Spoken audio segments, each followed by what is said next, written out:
Human ear के बाद now we will see, हम क्या पढ़ेंगे, एक सेकेंड वेट फॉर मिनट। हाँ, अब यहाँ पे देखिए ह्यूमन ईयर के बाद amplitude, time period, frequency of vibration.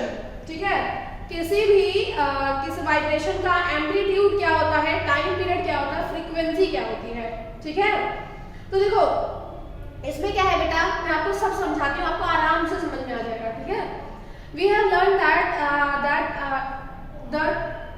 the to and fro motion of an object is known as vibration. To and fro motion मैंने आपको बताया क्या होता है। This motion is called the oscillatory motion. Oscillatory motion का अगर मैं diagram बनाऊँ आपको, तो oscillatory motion में बेटा आपको कुछ इस तरह से दिखेगा। देखो, अगर मैं oscillatory motion का डायग्राम बनाऊँ यहाँ पे, तो oscillatory motion का डायग्राम आपको कुछ इस तरह से दिखेगा। देखो यहीं पे बनाते हैं। ठीक है, जैसे ये है तो इस तरह से ये मोशन जो होता है, this is the oscillatory motion. ठीक है, ऑसिलेट करता है। ठीक है, इसी को हम क्या कहते हैं, ऑसिलेटरी मोशन कहते हैं। अब ऑसिलेटरी मोशन में क्या है, you have already learn in your classes about the oscillatory motion and it's time period. The number of oscillation पर second is called the frequency. एक सेकंड में कितना ऑसिलेशन हो रहा है। ठीक है, मतलब यहां से लेकर यहां तक एक पर्टिकुलर एक उसमें कितना ऑसिलेशन हो रहा है, that is called the frequency. अब मैं आपको बताती हूँ। देखो जैसे एक वेव बना रही हूँ यहाँ पे। ठीक है, एक वेव बनाते हैं, एक सेकंड पेंट लेती हूँ, पेंट में बताती हूँ मैं आपको। ठीक, देखिए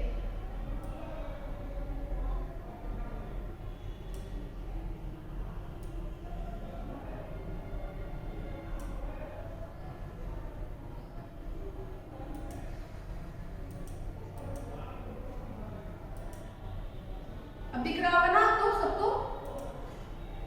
देखिए यहाँ पे मैं एक वेव बनाऊंगी। ठीक है, एक सेकेंड, देखिए वेव हमारी यहाँ 0 से स्टार्ट होगी। सॉरी,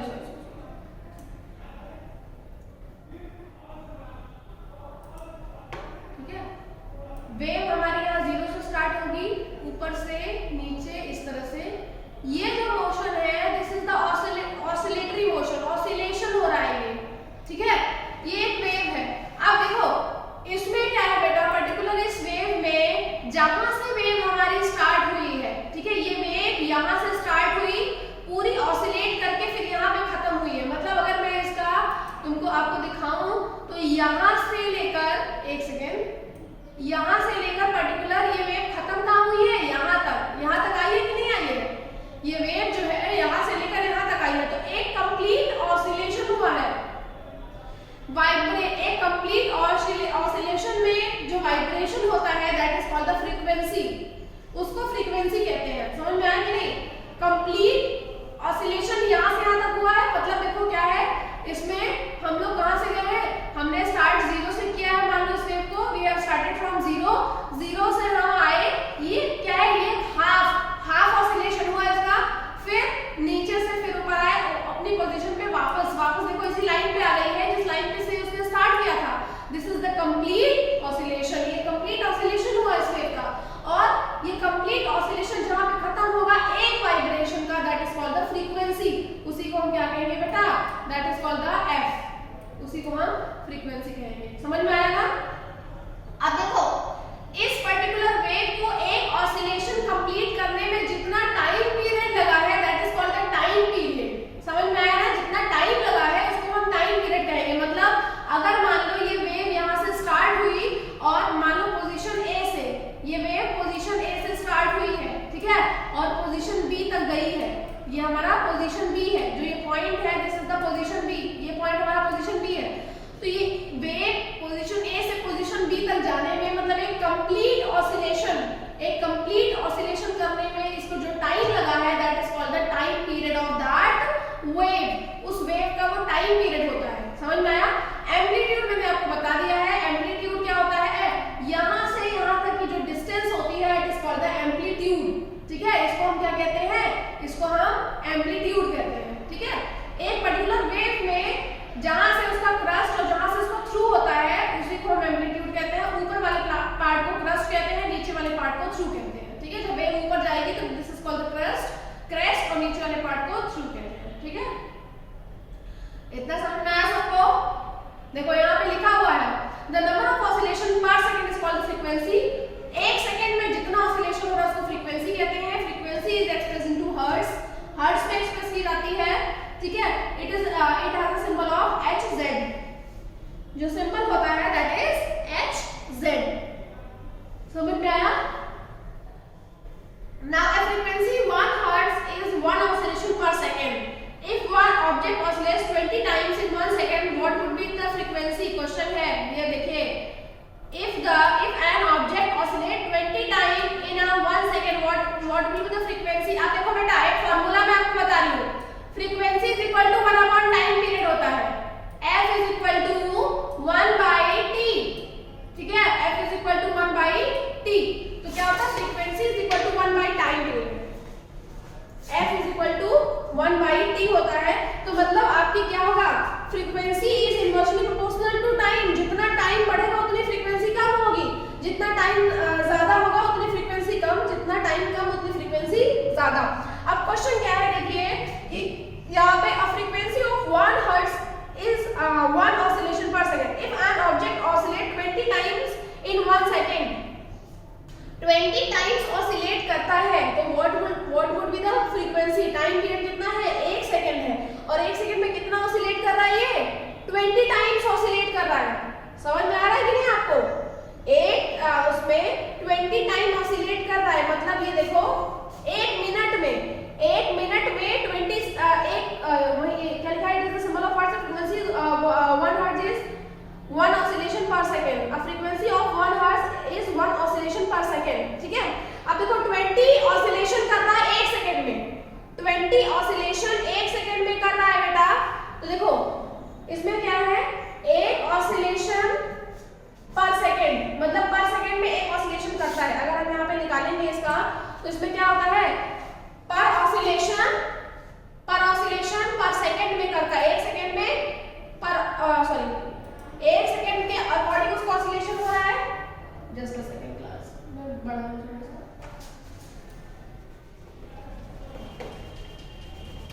देखिए यहाँ पे क्या होगा आपका, यहाँ पे देखो क्या होगा कि 1 सेकंड में जो ऑसिलेशन करता है, ठीक है, पर second oscillation is called the frequency.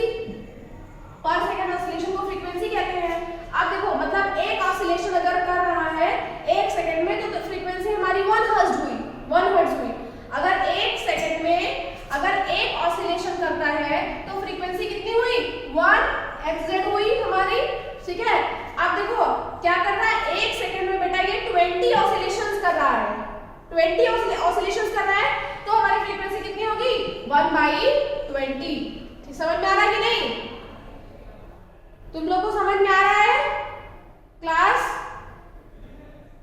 Yes ma'am. ठीक है, 1/20 इसके अकॉर्डिंग क्या होगा आपका, 1/20 करिए, 20 से 1 0.05, तो कितना आ जाएगा फ्रीक्वेंसी, 0.05 Hz।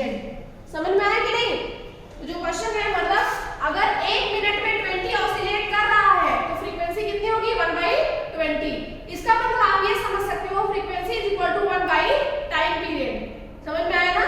फ्रीक्वेंसी हमेशा टाइम पीरियड के 1 बाई होती है, इनवर्सली प्रोपोर्शनल होती है। सॉरी, यहाँ पे देखिए, you can recognise many familiar sounds without seeing the object producing them. How it is possible? These sounds must be different to enable to recognize them. Have you ever thought the what factor make them different? That is, amplitude and frequency are two important properties of any sound. Can differentiate sound on the basis of their amplitude and frequency. Obviously, amplitude और frequency के basis पे हम किसी की sound को judge कर सकते हैं। मान लो अगर पियानो बज रहा है तो हमको समझ में आ जाएगा पियानो बज रहा है, और ढोलक बज रहा है तो we will able to recognize that ढोलक बज रहा है। तो दोनों में डिफरेंस क्या है, हमको कैसे समझ में आएगा? हमको उसके एम्पलीट्यूड के थ्रू समझ में आएगा, ठीक है। और फ्रीक्वेंसी देखो, जैसे बॉयज और गर्ल्स में मैं बता रही बेटा, बॉयज में क्या होता है, मैंने बताया ना, low frequency, sorry high frequency और लो पिच होती है उनकी, ठीक है। लाउडनेस एंड पिच की बात करें तो पिच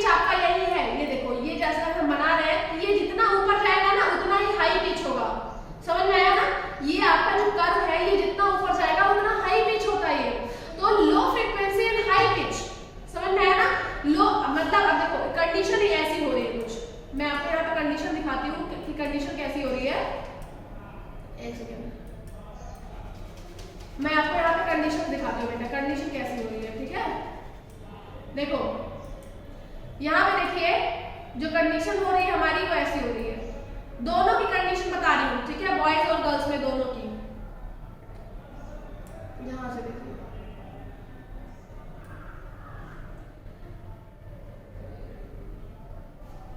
ठीक। अब देखो यहाँ से मैं बॉयज गर्ल्स का अलग कर दे रही हूँ। ये आपके बॉय का है, ये हमारा जो ब्लैक वाला है, सॉरी जो आपका ये रेड वाला है बेटा, हो गया ना ये। अब देखो जो ब्लैक वाला है ये बॉय का है, ठीक है।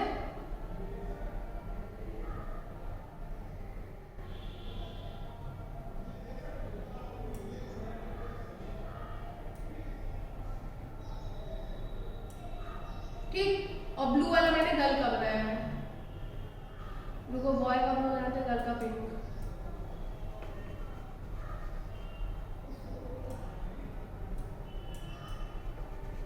फिर से बना रही हूँ ना, देखो बॉयज और गर्ल्स और फ्रीक्वेंसी और पिच में मैं डिफरेंशिएशन आपको बताती हूँ, देखना भी बहुत अच्छे से समझ में आ जाएगा। तुम लोग को समझ में आ रहा है कि ऐसे ही बस बोल रहे हो तुम लोग हैं? समझ में आ रहा है बेटा सबको? Yes ma'am. ठीक है, अब देखिए मैं बॉयज का ब्लू में बना रही हूँ, ठीक है।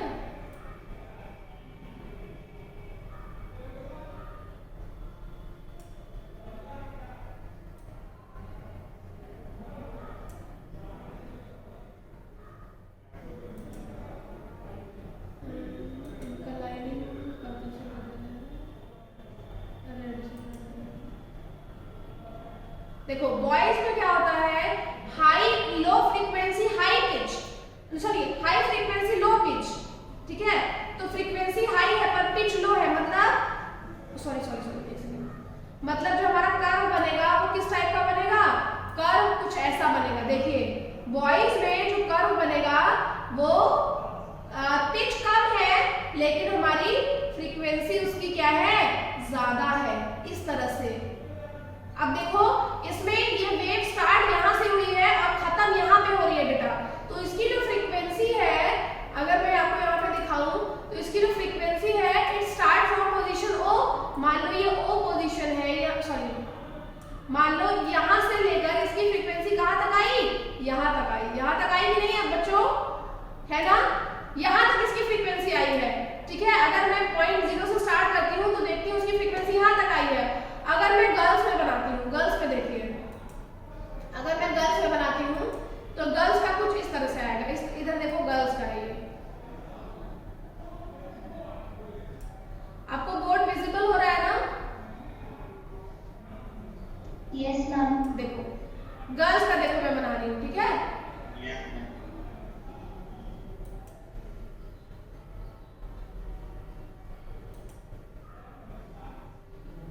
गर्ल्स का हाई पिच और low frequency, high pitch, sorry sorry sorry फिर से बनाती हूँ, हाई पिच लो फ्रीक्वेंसी, इस तरह से, ठीक है। ये देखो ये गर्ल्स का आया, देखो पिच हाई जा रही है, गर्ल्स में जो पिच है वो देखो यहाँ से हाई जा रही है, लेकिन अगर फ्रीक्वेंसी की बात करें तो फ्रीक्वेंसी बेटा यहाँ से शुरू हो रही है और हमारी फ्रीक्वेंसी यहाँ पे खत्म हो जा रही है। देखो यहाँ पे आके फ्रीक्वेंसी हमारी एंड हो जा रही है। तो गर्ल्स और बॉयज की फ्रीक्वेंसी में डिफरेंस दिख रहा है कि नहीं, लेकिन गर्ल्स की पिच हाई है, देखो पिच हाई है, पिच की वैल्यू यहाँ से यहाँ तक है, लेकिन बॉयज में पिच जो है वो लो है। ये अगर हम बात करें तो ये कंडीशन हमारी बॉयज की हो जाएगी, ये बॉयज की कंडीशन है और ये हमारी गर्ल्स की कंडीशन है, ठीक है। ये गर्ल्स की कंडीशन है और बॉयज की कंडीशन। अब इसमें आप देख सकते हो कि फ्रीक्वेंसी और एम्पलीट्यूड के बेसिस पे हम कैसे अलग कर सकते हैं। एम्पलीट्यूड देखो, जैसे अगर मैं इसकी बात करूं बेटा, आपको एक सेकंड मैं आपको यहाँ से अपने अगर हैंड से बना के दिखाऊं तो आपको ज्यादा समझ में आएगा। एम्पलीट्यूड और उससे हम किस तरह से डिफरेंशिएट कर सकते हैं, ठीक है, with the help of amplitude and with the help of that frequency. क्या हुआ, किसी को कोई प्रॉब्लम, दिक्कत है? किसी को कोई दिक्कत है क्या? देखो यहाँ पे देखिए गर्ल्स के केस में जो बनेगा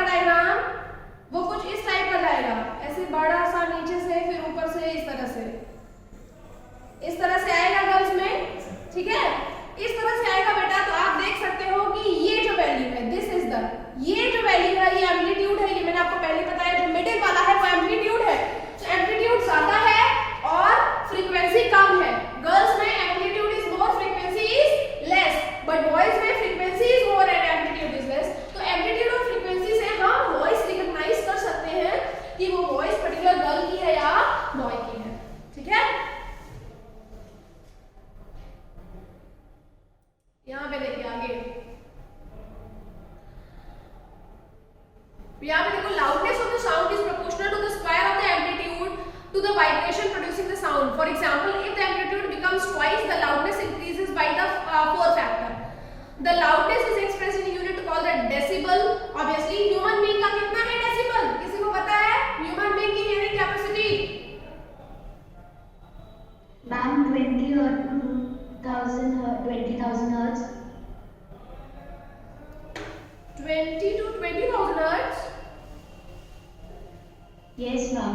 और डेसिबल में, डेसिबल में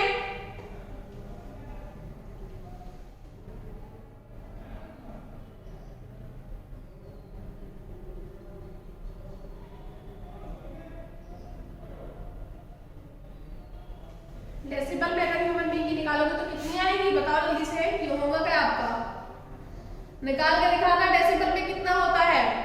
अब 80 डेसिबल जो साउंड होता है वो पेनफुल होता है हमारे लिए, पेनफुल होगा। अब देखो, अगर बहुत ज्यादा साउंड क्रिएट हो रहा है बेटा, जो हम बियर नहीं कर सकते, बियर मतलब अगर 120 डेसिबल का साउंड आपने बजा दिया तो पर्सन की डेथ हो जाएगी। कैसे? क्योंकि उसके थ्रू क्या होगा, that is not the hearing capacity of human being. Human being की वो हियरिंग कैपेसिटी नहीं है। देखो, एक डॉग जो है उसकी हियरिंग कैपेसिटी जो है वो ज्यादा होती है as compare to human being.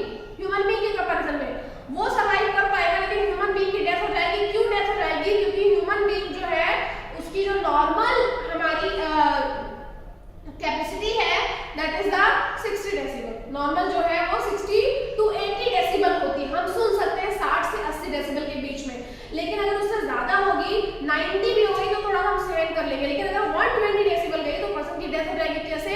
उसको ब्रेन हैमरेज, कार्डियक अरेस्ट आ जाएगा। कैसे आ जाएगा?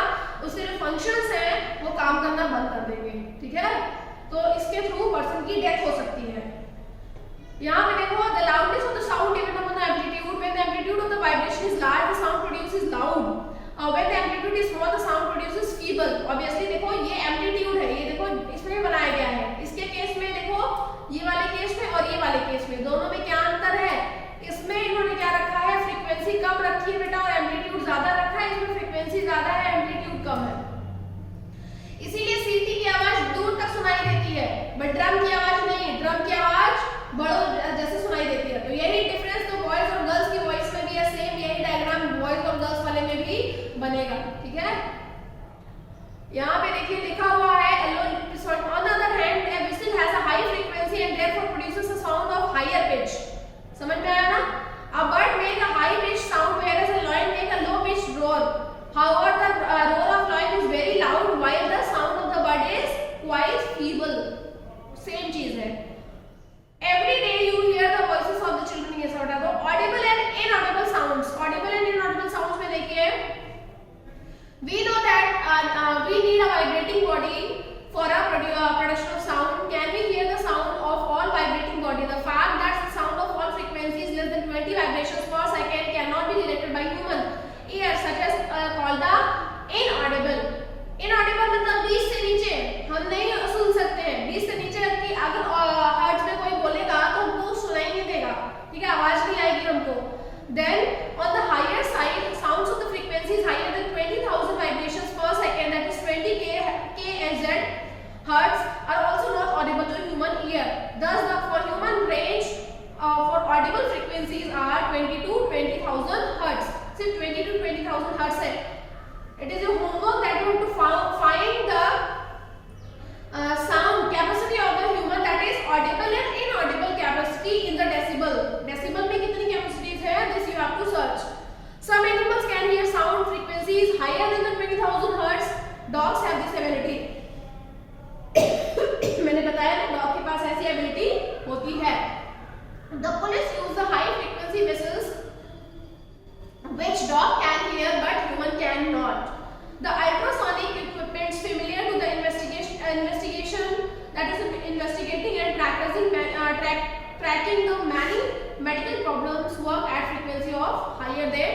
20 हर्ट्ज। ऑब्वियसली जैसे एक्स रेज है बेटा, ये जो सारी रेज है ये भी नॉइज क्रिएट करती है, this also create the noise, but their voice or their sound, we can say their sound is more than 20,000 hertz, that is why it is not audible for our ear. ये हम उसका मतलब it is not audible by our ears, that is why we cannot recognize the sound of that particular ray.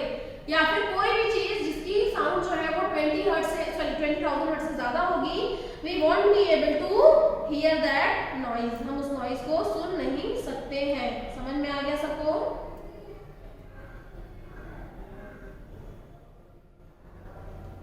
समझ? Okay बेटा। Next यहाँ पे लिखा है द अल्ट्रासोनिक इक्विपमेंट्स, देखो अल्ट्रासोनिक बता दिया मैंने। Next noise and music, we have the different types of sounds around us. Is the around always pleasing? Does the sound sometimes causes discomfort to you? Some sounds are pleasing to ear, whereas some are not. Obviously we all know that some sounds are very pleasing for our nose, our ear, but some sounds are very discomfort, they create discomfortability in us. For example, if you ever goes on the road and you have seen there is so much traffic on the road, then and all the people are just ringing their horn all time, ठीक है? उस case में क्या होगा? उस case में आपको बहुत ही गंदा लगेगा कि आप बंद करो, क्या बजा रहे हो, ठीक है?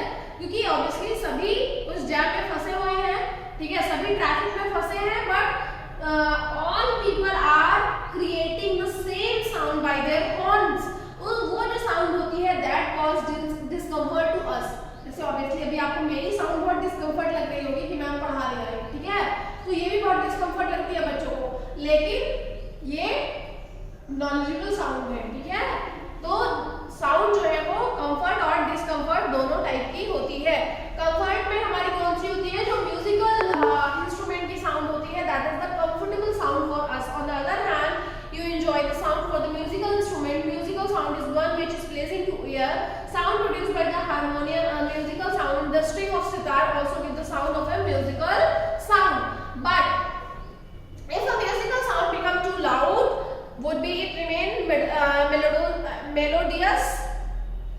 वापस ये melodious होगा कि नहीं? अगर ज्यादा तेज बजेगा तो नहीं, ये melodious नहीं होगा, वो अपने एक नॉर्मल केस में ही रहेगा।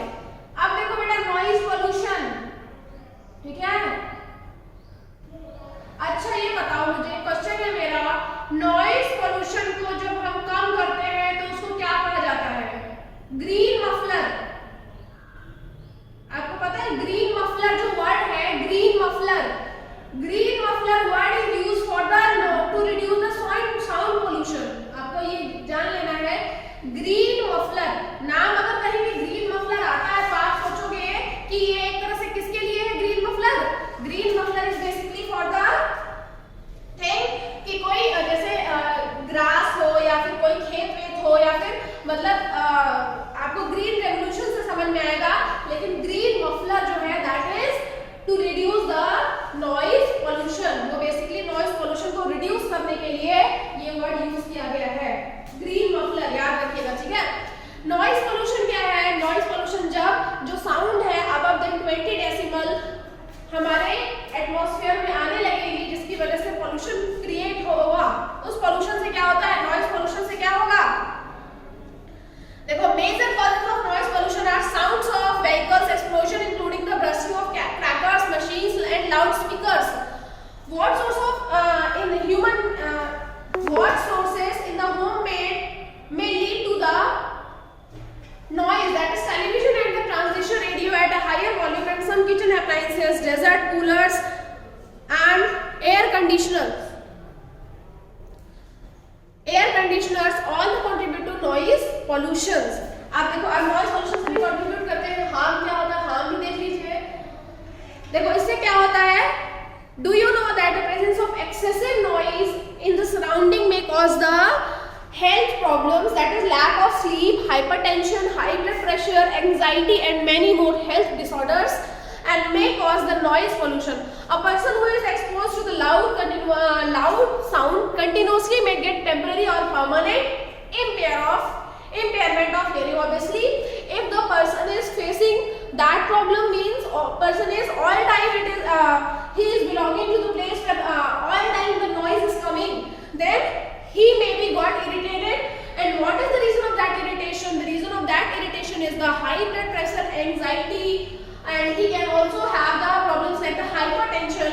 And maybe if the sound is more than 20,000 hertz, then what happened? Then maybe the person will be permanently disabled, or he will be permanently disabled to hear, या फिर उसमें क्या हो जाएगी, हियरिंग इम्पेयरमेंट हो जाएगी. ठीक है. Next measure to limit the noise pollution or to control the noise, we must also control two sources of noise. We have to control the what are the sources of noise. ठीक है. For example, just in vehicle we are nowadays just like we are using the silencers. We are using the silencers in the bikes and the cars to reduce that noise pollution, or to reduce the noise which is used by that vehicles. So in vehicles we are using the silencers or the silencing devices. In aircraft, engine, transport vehicle, in industrial machine and home appliances. Now all the noisy operations must also be conducted away from the residential area. जितने भी noise जो हमारे operations है, that should be conducted outside of that residential area. जितने भी residential areas हैं उनसे दूर हमको करना चाहिए, ताकि जो normal common people हैं they will not face the problem of the noise pollution. Now use of automobile horns, जो automobile horns होते हैं उनको क्या करना चाहिए, they have to be reduced or minimized. TV and music system should be run at low volumes, and trees must be planted along the roads around the buildings to cut down the sound reaching to the. Obviously sound क्या होता है, sound अगर एक दीवार खड़ी है, अब दो दीवार है, ठीक है, दो दीवार के बीच में से obviously sound एक रूम से दूसरे रूम बहुत ही कम जाता है, तो there should be a restriction or barricading. There should be a barricading through which the sound can not pass from one place to another. Sound एक प्लेस से दूसरी प्लेस पे पास नहीं हो सकता है इसके थ्रू. ठीक है. इसके बाद देखिए क्या है, harmful effect to reduce the harmful effect of noise pollution. Now here beta it is a hearing impairment. You can see the total hearing impairment which is rare is usually from the birth itself. Obviously जो total hearing impairment होता है it is from birth only. Partial disability is generally from the result of disease, injury or the age. जो partially disabled होते हैं, मतलब partially disabled मतलब जो लोग कम सुन सकते हैं. देखो एक क्या होता है, एक सुन ही नहीं सकते हैं, वो by birth होता है. By birth if the child is not able to hear तो वो by birth हो जाएगा. ठीक है. एक क्या होता है कि कभी कोई इंजरी हो गई, कान में चोट लग गई, फिर कुछ भी हो गया, ईयर ड्रम में कुछ कोई प्रॉब्लम हो गई, या फिर एज के थ्रू लोग सुनना कम कर देते हैं. ठीक है. एक ये प्रॉब्लम हो गई. Children with impaired hearing need the special care. Obviously they need the special care because they won't be able to listen anything easily by learning and sign language. ठीक है.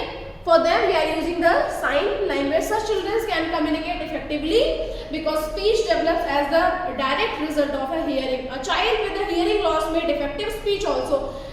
We all know if the child is having the hearing impairment means the child is also having the defect in the speech, means he also cannot be able to speak also. Okay. So in same way, if the technological devices for the hearing impairment have made it possible, nowadays we are seeing that so many devices are there from which we are able to, means the child are able to listen the things if he or she has the hearing impairment. Now the society is also improved so much and living environment like the hearing impaired and have them to live the normal lives. For example, beta, if I am telling you, if I am telling the class, I am telling an example of a class. Then in the class, if the child is having the hearing disability or the hearing problem or the speech problem, then that education is there in the CBSE, in the NCERT, that is called the inclusive education. And in that inclusive education, the child has to give the same value as the normal child. वो same class में पढ़ेगा बच्चा, same value उसको मिलेगी। अगर वो सुन नहीं पा रहा है, अगर वो बोल नहीं पा रहा है, तभी वो सेम क्लास में पढ़ने के लिए एलिजिबल होगा जिस क्लास में आप पढ़ते हो normally. That is called inclusive education. ये एजुकेशन का एक पार्ट है, इंक्लूसिव एजुकेशन का एक पार्ट है जिसमें उस बच्चे को सेम वैल्यू दी जाती है, ठीक है, ताकि वो भी अपने आप को सोसाइटी से अलग ना फील करे और ऐसे लोगों के साथ ऐसे ही बिहेव करना चाहिए नॉर्मली, ताकि वो सोसाइटी से अलग अपने आप को फील ना करे। They also feel that they are also the part of this society. Okay class, समझ में आया?